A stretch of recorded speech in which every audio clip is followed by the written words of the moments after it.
Warahmatullahi wabarakatuh. Salam sejahtera bagi kita semua, teman-teman media cetak, media elektronik, dan juga yang kami hormati seluruh masyarakat yang mengikuti press release pagi ini.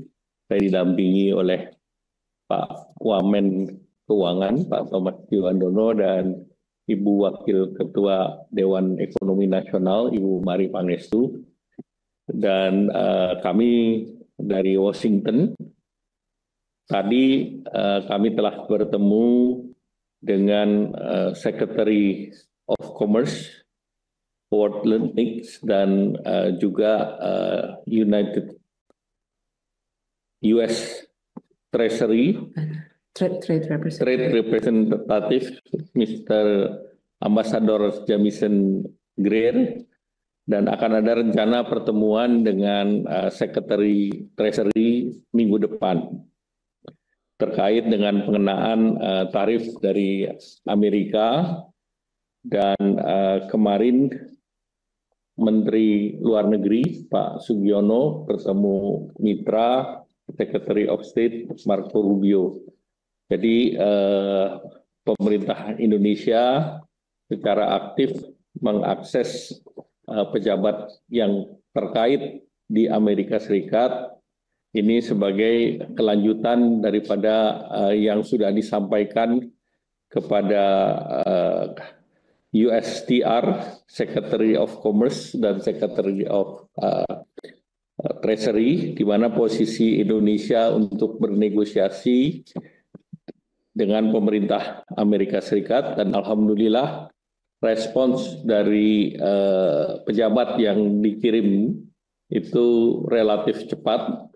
Kami sudah ber-zoom video hari Senin yang lalu dan dengan Secretary of Commerce Mr. Howard Lutnick, dan dari hasil pembicaraan, Indonesia ini merupakan salah satu negara yang diterima lebih awal.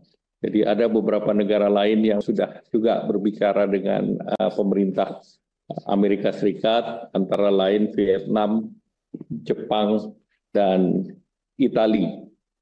Nah, tentunya pembahasan ini guna mendiskusikan opsi-opsi yang ada terkait kerjasama bilateral antara Indonesia dan Amerika Serikat, yang kita berharap bahwa situasi daripada perdagangan yang kita kembangkan bersifat adil dan berimbang.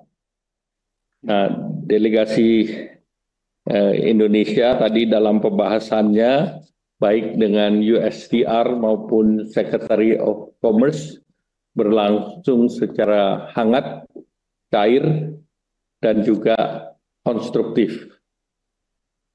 Dari pembahasan tadi ada beberapa hal yang diusulkan oleh Indonesia seperti yang sudah disampaikan di dalam surat resmi, bahwa Indonesia akan meningkatkan pembelian energi dari Amerika Serikat, antara lain LPG, kemudian juga crude oil dan gasolin. Juga Indonesia berencana untuk terus memberi produk agriculture, antara lain gandum, soybean meal, dan juga Indonesia akan meningkatkan pembelian barang-barang modal dari Amerika. Kemudian Indonesia juga memfasilitasi perusahaan-perusahaan Amerika Serikat yang selama ini beroperasi di Indonesia, dan tentunya ada hal-hal yang terkait dengan perizinan dan insentif yang dapat diberikan. Indonesia juga menawarkan kerjasama terkait dengan mineral strategis atau critical mineral, dan juga terkait dengan mempermudah terkait dengan prosedur daripada import untuk produk-produk termasuk produk hortikultura dari Amerika. Kemudian seperti dalam kerjasama antar negara di sektor investasi, Indonesia mendorong agar investasi dilakukan secara business to business. Indonesia juga mendorong pentingnya perkuatan kerjasama di sektor pengembangan sumber daya manusia, antara lain untuk sektor pendidikan, sains, teknologi, engineering, matematika, ekonomi digital, serta tentu Indonesia juga mengangkat terkait dengan financial services yang lebih cenderung untuk menguntungkan negara Amerika Serikat. Nah, penerapan tarif yang lebih kompetitif dengan negara-negara yang juga bersaing dengan Indonesia. Saat sekarang untuk produk ekspor utama Indonesia seperti garment, alas kaki, tekstil, furniture, dan udang, itu menjadi produk yang Indonesia mendapatkan tarif biaya masuk lebih tinggi dibandingkan beberapa negara pesaing, baik dari ASEAN maupun non-ASEAN, negara Asia yang lain. Nah, dengan berlakunya tarif selama 90 hari untuk 10%, maka tarif rata-rata Indonesia yang untuk khusus di tekstil garment ini kan antara 10 sampai dengan 37%, maka dengan diberlakukannya 10% tambahan, maka tarifnya itu menjadi 10 ditambah 10 ataupun 37 ditambah 10. Jadi ini juga menjadi concern bagi Indonesia karena dengan tambahan 10% ini ekspor kita biayanya lebih tinggi karena tambahan biaya itu diminta oleh para pembeli agar di-sharing dengan Indonesia, bukan pembelinya saja yang membayar pajak tersebut.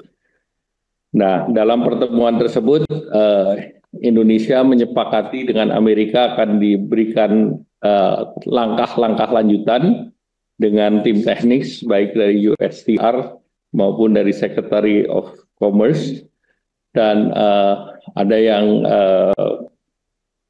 menarik bahwa Indonesia dan Amerika Serikat bersepakat untuk menyelesaikan perundingan ini dalam waktu 60 hari dan sudah disepakati kerangka ataupun framework acuannya, dan formatnya pun sudah disepakati, yaitu format dari framework perjanjian tersebut, dan scopingnya termasuk kemitraan perdagangan investasi, kemitraan dari mineral penting, dan juga terkait dengan reliabilitas daripada koridor rantai pasok yang mempunyai resiliensi tinggi.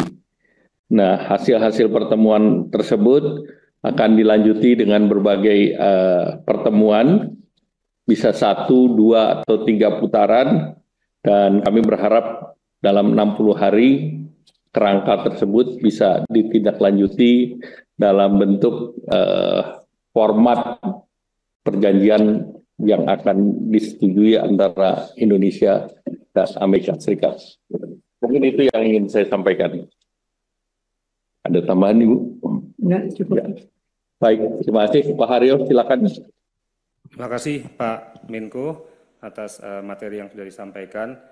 Jadi kami ingin meng-highlight sedikit Pak. Jadi Indonesia menjadi salah satu negara yang diterima lebih awal.